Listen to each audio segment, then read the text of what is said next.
Shalom everybody. If I look like a granny, it's because I am wearing Mayor's Bride's old sweater and I just love it. I love it, love it, love it. It's obviously a little bit big. Well, we are going to take this puppy in. I think we're going to start a series called Make It Next, Wear It Next, because you know it's so easy to start piling up projects, fantasy projects. Oh, look how cute is that? I didn't even see that before. Fancy projects of things we're going to make someday, we never get around to it. So the idea of this channel is practical. Keep it simple, keep it practical. We're going to take this in and make it wearable within, I'm not going to put a deadline, but maybe 48 hours. In the meantime, I have a beautiful bag that I love very much that I made early in the spring, a matching bag set. I found an apron in the street and it was Russian cloth, which is the strongest around here.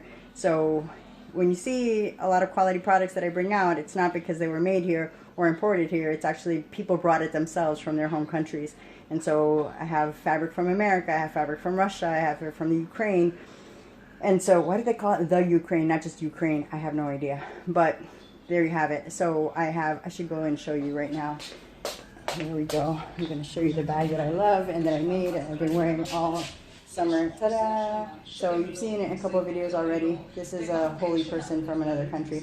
So this is a bag and it has the matching bag. But the problem is twofold. One, I'm quite sick of wearing it. As much as I love it, love it, love it, love it, I am quite sick of wearing it.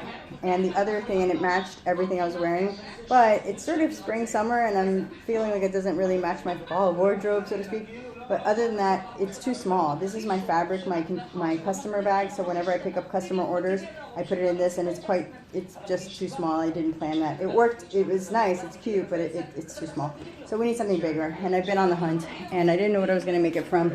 But Mayor just gave me two pillowcases, shams, that are perfect. They are not great fabric, but I will show you now. Let's see if I can turn this camera around. Nope, that was just a picture. So we're going to stop the camera and we're going to start again. So this fabric is a polyester satin. It's quite cheap. It already has a run in it. That's why he's willing to give it away. It's also not evenly sewn. If you notice, the fabric has a line and they didn't even follow it. And what's great about it is there's three pieces. So two of them match and one doesn't.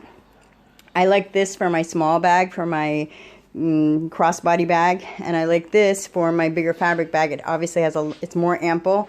If I stitch it on the bottom, the two of them together, well, all around the sides, I will have 1, 2, and 3 pockets. These zippers are quite straight. You can see they feel very nice. They were well sewn.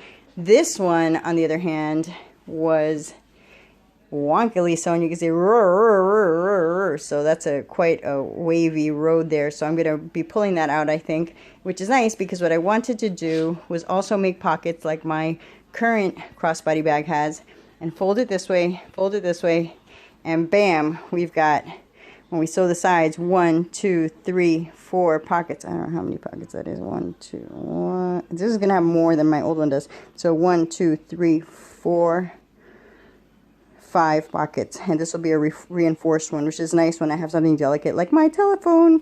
So I won't be seam ripping that, but I will be pulling out the zipper and then just putting one zipper. I like the fact that my current one has a zipper just in the middle for valuables, and so I'm going to be sticking with that design, and then cutting off a little stitch off the side, relying on this right here, this little design feature. I'm going to sew right along on the inside. I'm going to show you how to do it so that you can not get too out of control with this. This is going to be chick-chack heart attack. Everything here is chick-chack fast.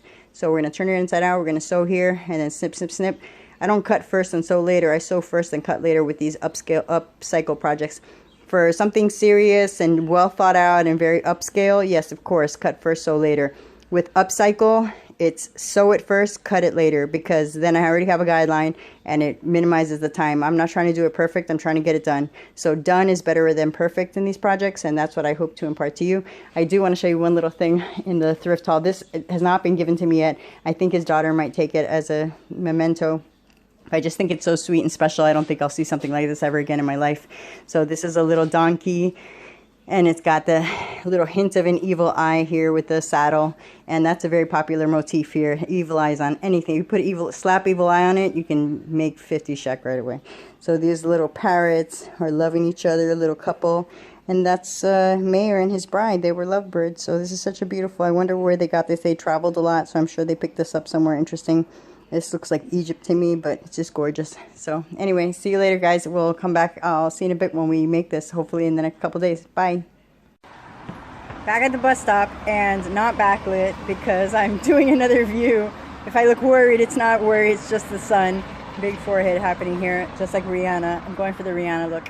Anyway, the bus is coming, and you know how I told you that it's like 2 minutes here, 2 minutes there. There's an electronic dashboard that tells you when the buses are coming, and they're usually pretty on, and it says 2 minutes, so we'll see. In the meantime, I'm headed to the dentist. Hockey accident, what can I tell you? And so here, some thrift flipping tips. That's why I turned on the camera. So thrift flipping tip number 1. Only get what you're gonna make. And I know that sounds ridiculous. Like, it's so wonderful to Fantasy Island and pretend, and it's gonna be $1, so what's the diff, right? It's so cheap.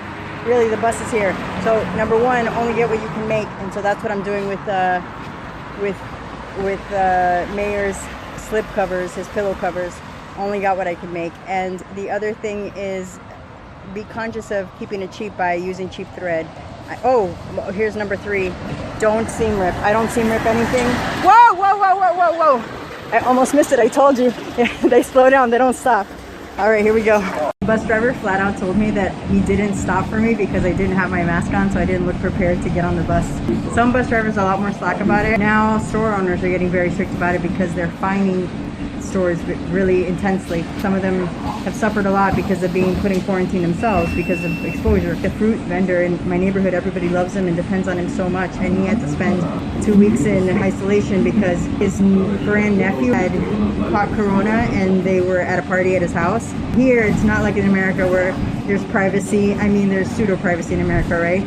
There's cameras everywhere, and yes, DHS does have your phone number. Here, it's not even a pretense of privacy. Like, people literally get texts to their personal phone saying, we know you were exposed on XYZ date at such location, and you are expected to stay in isolation for X amount of time. Not everybody gets them, but enough people have gotten them that it's quite shocking, and it makes you sit up straight. Something I wanted to show you now, as long as we're on the bus, totally sitting in the handicap section. Don't at me. I am, well, not quite elderly, but almost, right? The reason I look like I was a grandma in that sweater is because I could be a grandma, right? Let's just get honest. Let's get serious here. There's nobody on the bus. I literally am one of 3 people on this bus right now. I would move if it needs to be. To show you, besides the able person, is this. And not in the junky neighborhoods I was complaining about before, but most buses have USB ports so you can charge up on the road. Also, you can scan pay. I don't see the scanner right now. There are a QR code where you can just snap your camera as long as you're connected in the system, and you can pay that way directly from your credit card. So that's really super handy. Israel gets an A++++ for technology. I haven't been to Europe in a very long time, so I don't know what their system is, how they're doing. I know that in the US I have not seen any of this, not in the most advanced cities. There you have it, another little insight into Israeli life. All right, see you in a bit. We're gonna make this thing 48-hour make, so we're really trying to make it in a day. And I say 48 hours, it's not gonna take 48 hours to make a bag. It's just that squeezing it into my real life, which is how you're doing it too, I'm sure. People don't just stop their life just to sew all the time, which is lovely. It's wonderful, but not everybody has that life. So on my channel, the whole idea is that you should make it practical, make it doable, and make it next. All right, see you in a bit. I look forward to, there's a wholesaler in India that I would very, very much like to take you to. He's my favorite. I follow him on YouTube, and I just love their tutorials. When they're in Hindi, it makes it a little bit hard, but they do also do some in English, and I just love them. I love the quality, the care they have in their products. There's also an American sewing machine company that I would love to visit for you and with you, and so those are 2 goal trips, but we got to get to, like, I don't know, 1,000 subscribers or something like that.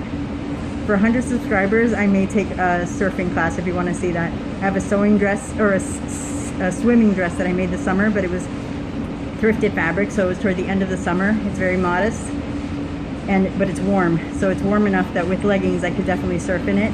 And I have not gone surfing. I always dreamed of going surfing, and when I lived in Hawaii, I just never did it. I snorkeled, but I didn't surf, and it's been a lifelong dream. So if if we get to 100 subscribers, I may take that surfing lesson. After all, I have the clothes to wear, and so it could be a lookbook and also a surfing class. So let me